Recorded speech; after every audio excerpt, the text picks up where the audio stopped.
Grind City media fans, it is time for our annual mock draft. The draft is officially this month, so we are counting down. We're talking to everyone around the league. And of course, when the Atlanta Hawks beat all the odds and magically came out with the #1 overall pick, that's who we're starting with today. Ooh, thank you for being here, Kevin. Are you as, I don't know, lost as everyone else, or are you set with your #1? Oh, I think it's very, very close. I think it's a three-way race, and if I have to pick, I think it's going to be Alex Sarr, but it's not without some peril given the parameters of what the Hawks have to deal with over the next few seasons. Okay, so your pick is going to go with Alex Sarr. Yep. For anyone who just like hasn't been around, he is a French center, 7'1". He's a big dude, like 220 pounds. He turned pro at 14, but he's been over in the States for a while since Olivier got drafted. Now, I'm saying he's a center, all that to say, obviously Atlanta has two big guys right now. Clint is older. Like the Hawks are still like very young. Clint is older. He's on an expiring contract. How do you see Alex Sarr fitting in with the roster that Atlanta has right now?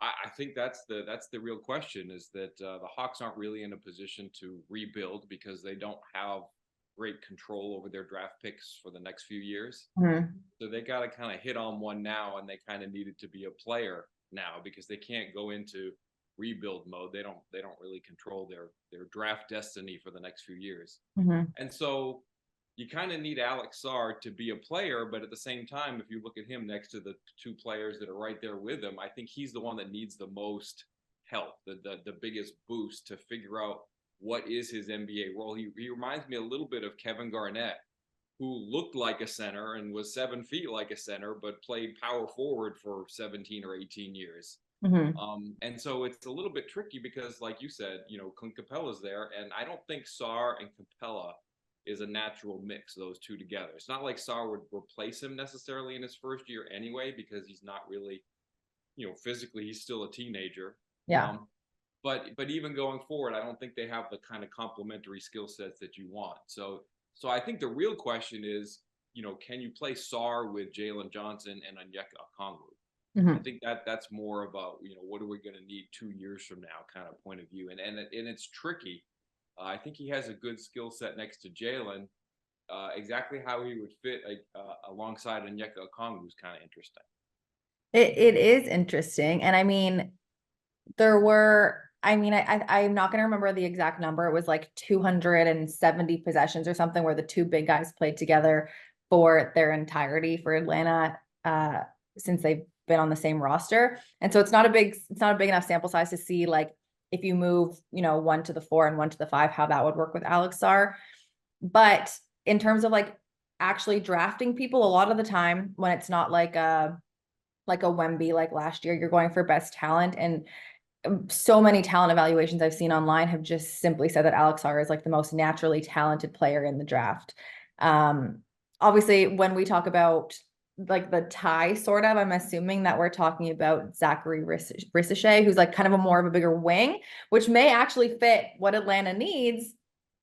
But if the upside isn't as high as Alex Sarr, this is a tricky one. This is a tricky It one. I'm really is, not, no yeah. one's mad at Alex Sarr #1, but like pieces will have to be moved or like made, chess Yeah, pieces. or like I said, he's still a teenager, so you're not necessarily penciling in for a huge, massive role that first year. But Mhm. but yeah, long term, if you bring in Sarr, you're going to have to make some changes going forward. And like you said, Risacher is one of those people who's right there with him, and he sort of feels like the big wing Mhm. that Quinn Snyder has wanted his whole career. Like even in Utah, Atlanta, it's like, wouldn't he love to have this big shooting 6'10" wing that fits into this passing offense? And it feels like he's never really had it. Mhm. And it kind of feels like, wow, if Quinn had his say, like, what fits into what he wants to do, it feels like Risacher might be sort of the plug and play kind of player that really fits a role. If Alex Sarr is chosen #1, at the very least, do you like him in the pick and roll with Trey?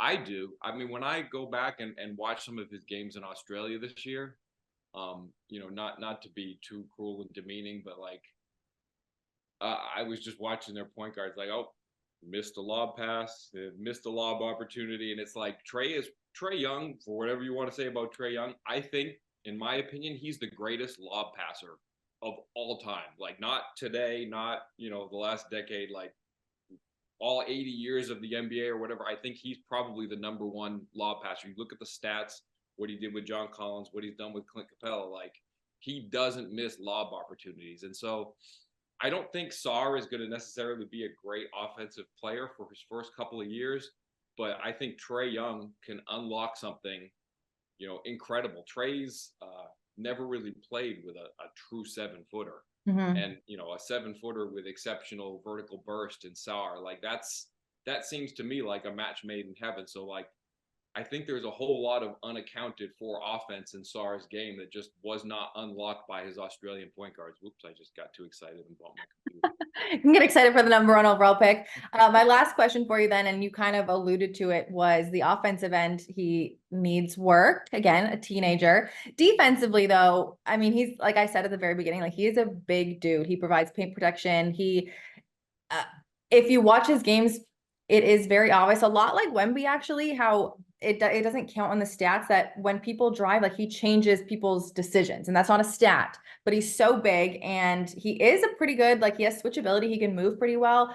Defensively, was that an issue with Atlanta this year, or is that just an added bonus to someone when you get the number one overall pick? I don't think that it's necessarily an issue. I think he's a little bit like a Kongwu in that he can play, if he plays center, he's going to be able to play any style of defense, whether it's switching, whether it's being up to the level of the screen, whether it's dropping back. Like a Kongwu can fit in all those roles as a defensive center, and I think Sarr will be able to do the same. I think that's going to be one of his strengths, is just that he can do whatever. Like if he ends up out on the perimeter, he's going to be fine. If he ends up inside, he's going to be fine. Like there's just no spot on defense where he's going to have an issue. And so I don't think that's necessarily something that they're missing, because Okongwu was kind of the same way in that role. And Jalen Johnson will grow into that. I think he's really close to that. So, Sarr could give them a third versatile defender like that can kind of play any scheme. And that's kind of a scary thought. It's, the only question for them fitting together would be offensively, because defensively, I think you start putting pieces of that trio together, and you've got three protectors, you've got three guys who can handle themselves out on the perimeter, and that's quite a combination. Yeah, that's scary. Three big guys who can defend multiple positions, and then Trae Young on the offensive end. Seems like a pretty good recipe. Kevin, thank you so much. This is always so much fun. I appreciate your time so much. Congratulations on number one overall pick. I hope it's a fun season moving forward. And then we have a little under a month, I guess, to see if you're right. Well, thank you for the time.